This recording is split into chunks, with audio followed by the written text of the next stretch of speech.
আসসালামু আলাইকুম এভরিওয়ান। অযোগ্য ভালোবাসা গল্পের 4 নম্বর পর্ব। তো চলো বেশি কথা না বলে গল্প শুরু করা যাক। বাসার ভিতরে গিয়ে দেখি সবাই একসাথে বসে আড্ডা দিচ্ছে, আর তিশা ম্যাম সবার মাঝখানে বসে আছে। মারিয়া বলল, ম্যাম নিয়ে আসছি ছেলেটাকে।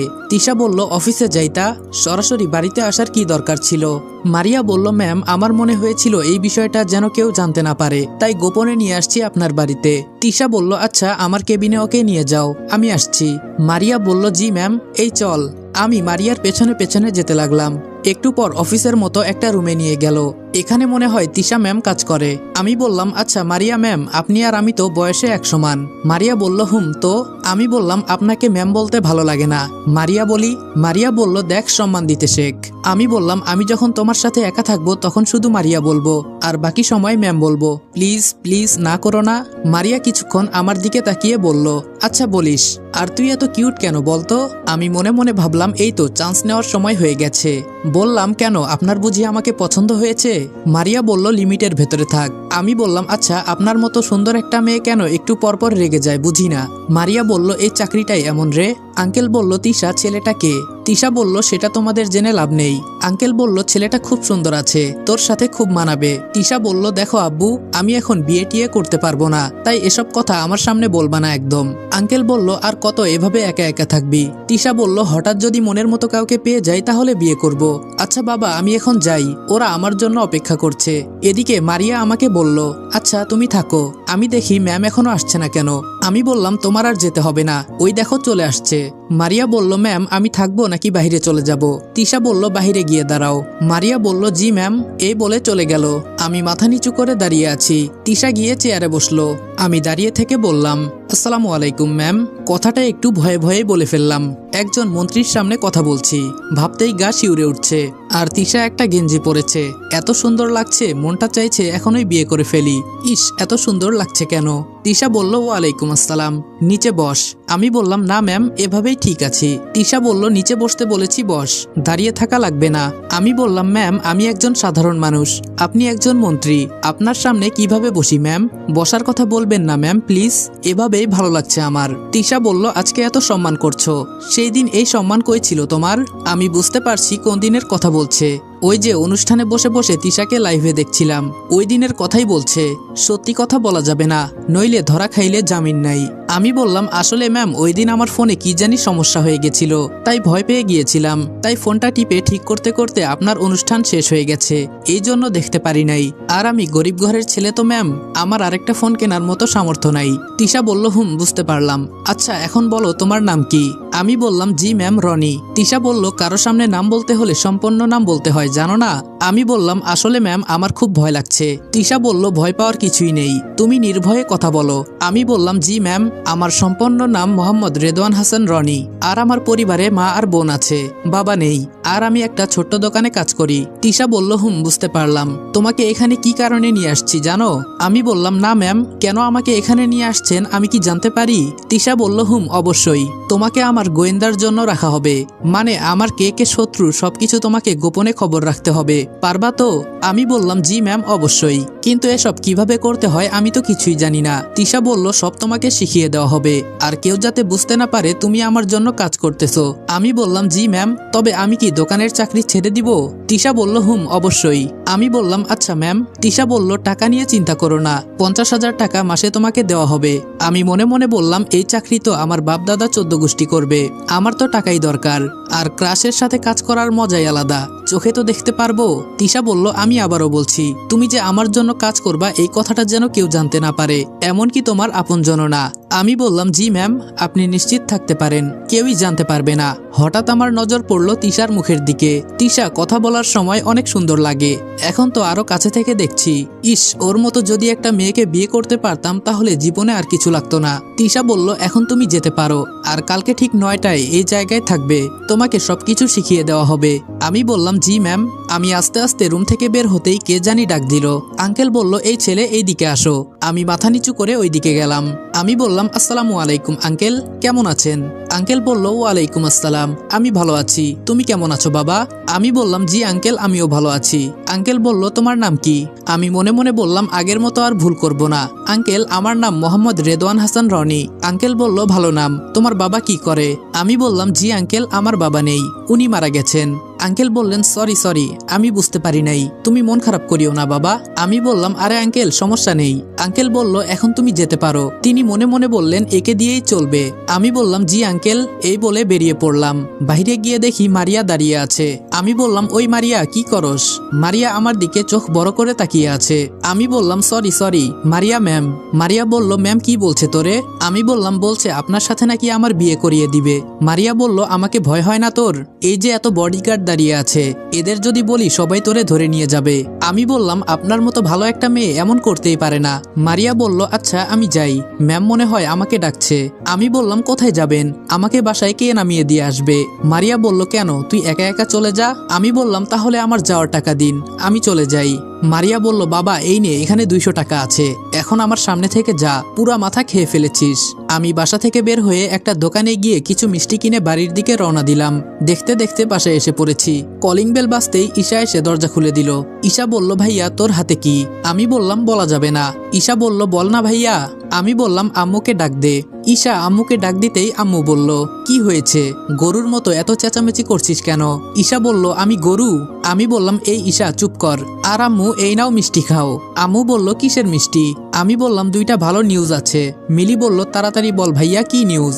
আমি বললাম, 1 আমি পরীক্ষায় পাশ করেছি, আর 2 আমার চাকরি হয়ে গেছে মা, মাস শেষে 50,000 টাকা বেতন। আম্মু বলল, কি সত্যি? এই বলেই কেঁদে দিল। আমি বললাম, এই দেখো আম্মু, কান্না করছো কেন? আম্মু বলল, আজকে যদি তোর বাবা বেঁচে থাকতো তাহলে অনেক খুশি হতো। ঈশা বলল, ভাইয়া কিসের চাকরি হয়েছে তোর? আমি বললাম, সেটা বলা যাবে না, তবে অন্য কিছু চিন্তা করবি না, আমি কখনো খারাপ পথে টাকা ইনকাম করব না। ঈশা বলল, আমি জানি তো আমার ভাইয়া কত ভালো। রাতে মিতুদের পড়াতে চলে গেলাম। প্রতিদিনের মতো খুব সুন্দর করে পড়াচ্ছি, কারণ সামনে ওদের পরীক্ষা। হঠাৎ আমি খেয়াল করলাম মিতু কেমন করে আর চোখে আমার দিকে তাকিয়ে আছে। আমি তাকাতেই আবারও নিচে তাকায়। আমি বললাম, কি মিতু, আমার দিকে এভাবে তাকিয়ে আছো কেন? মিতু বলল, কই স্যার, আমি তো বইয়ের দিকে তাকিয়ে আছি।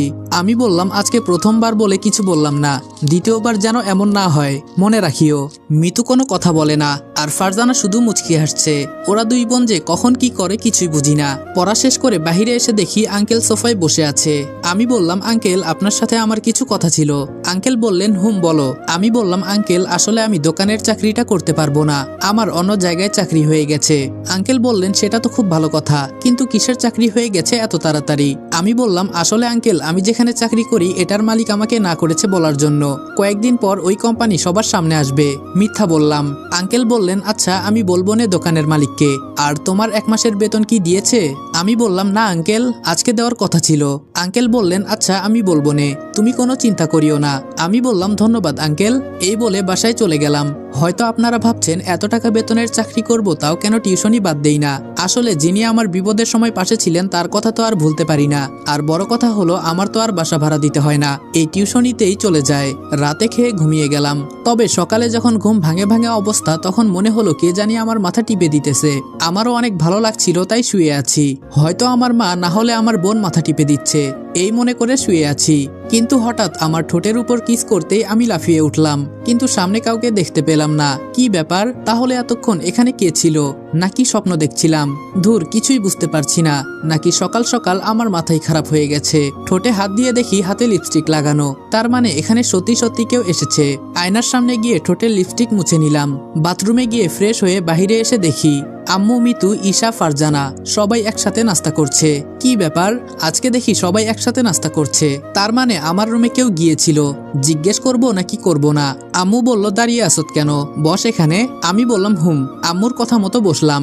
মিতু দেখি মুচকি মুচকি হাসছে। আমি বললাম, আম্মু আমার রুমে কি কেউ গিয়েছিল? আম্মু বলল, হুম মিতু গিয়েছিল। আমি বললাম কি? আম্মু বলল এত অবাক হওয়ার কি আছে।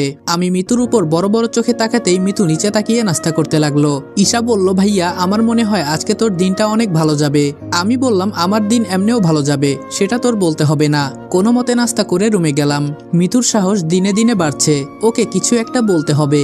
কি বা বলবো, ওর তো সামনে পরীক্ষা, পরে দেখা যাবে উল্টাপাল্টা কাজ করে বসে আছে। কি করা যায় কি করা যায়, ধুর কিছুই তো মাথায় ঢুকছে না। এখন থেকে আমাকে মিতুর সামনে কম যেতে হবে। রেডি হয়ে মাকে বলে বাসা থেকে বের হলাম।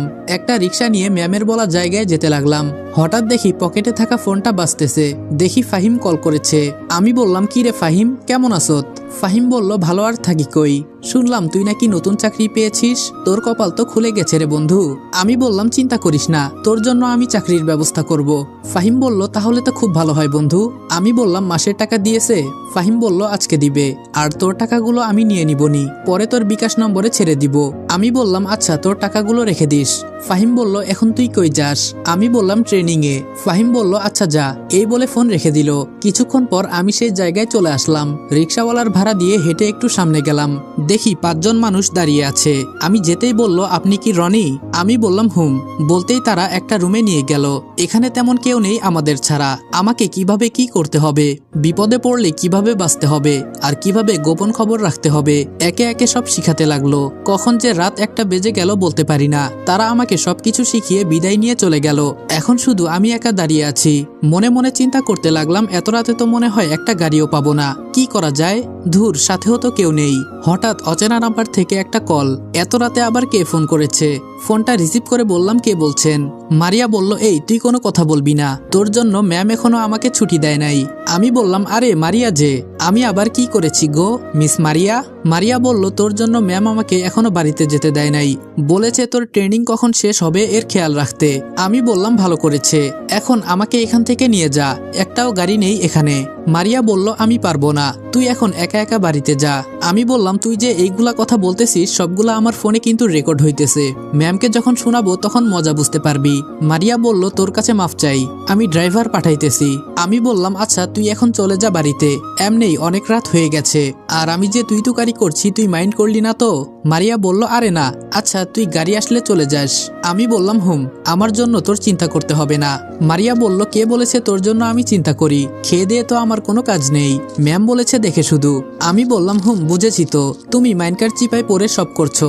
মারিয়া বলল তোর সাথে আমি আর কথা বলতে পারবো না, এত রাত হয়ে গেছে, আমাকে এখন ঘুমাতে হবে, আগে বাসায় যাই। আমি বললাম হুম যা, এই বলে ফোনটা রেখে দিলাম। একটু পর মারিয়ার কথা মতো একটা মাইক্রো এসে গেল। আমি মাইক্রোতে উঠে ড্রাইভারকে ঠিকানা বলতেই কিছুক্ষণের ভিতরে আমাকে বাসায় নামিয়ে দিয়ে চলে গেল। আমি বাসায় গিয়ে অনেকগুলো কলিং বেল বাজালাম, কিন্তু আম্মুর এখনো কোনো খবর নেই। অনেকক্ষণ দাঁড়িয়ে আছি, কি করব এখন? তাহলে কি আমাকে বাইরেই ঘুমাতে হবে? এত রাতে কেউ কি আর সজাগ থাকে? আবার হেঁটে হেঁটে নিচতলায় গেলাম। আঙ্কেলের বাসায় 2টা কলিং বেল বাজাতেই আন্টি এসে দরজা খুলে দিল। আমি বললাম সরি আন্টি, আসলে ডিস্টার্ব করতে চাই নাই আপনাদের, বাসার সবাই ঘুমিয়ে গেছে, কেউ আর দরজা খুলছে না, তাই এখানে আসলাম। আন্টি বলল হুম বুঝতে পারছি, আসো আমার সাথে। এই বলে আন্টি আমাকে একটা রুমে নিয়ে গেল। আন্টি বলল এখানে শুয়ে পড়ো, শুধু এই রুমটাই খালি আছে। আমি বললাম ধন্যবাদ আন্টি, এতেই হবে। আন্টি বলল খাওয়া দাওয়া করেছো? আমি মনে মনে বললাম এখন যদি বলি খাই নাই তাহলে আন্টি না খাইয়ে ছাড়বে না, তাই বললাম হুম আন্টি খেয়েছি। আন্টি বলল তাহলে শুয়ে পড়ো। আন্টি চলে যাওয়ার পর বিছানাটা হালকা একটু গুছিয়ে শুয়ে পড়লাম। চোখের পাতাগুলো খুব ভারী হয়ে গেছে। রুমের দরজা লাগাইছি নাকি লাগাই নাই তাও বলতে পারি না। সকালে যখন ঘুম ভাঙবে তখন বুকটা কেমন জানি ভারী লাগছে। চোখ মেলে দেখি মিতু আমাকে জড়িয়ে ধরে শুয়ে আছে। আমি এটা দেখে এক ধাক্কায় মিতুকে সরিয়ে দিয়ে আমি উঠে পড়লাম। আসসালামু আলাইকুম এভরিওয়ান। অযোগ্য ভালোবাসা গল্পের 4 নম্বর পর্ব এখানেই শেষ করলাম। ভিডিওটা ভালো লাগলে লাইক এবং কমেন্ট করে দিও, আর চ্যানেলে নতুন হলে সাবস্ক্রাইব করতে ভুলবে না। তো দেখা হচ্ছে নেক্সট ভিডিওতে, ততক্ষণ ভালো থাকবা, সুস্থ থাকবা, আল্লাহ হাফেজ।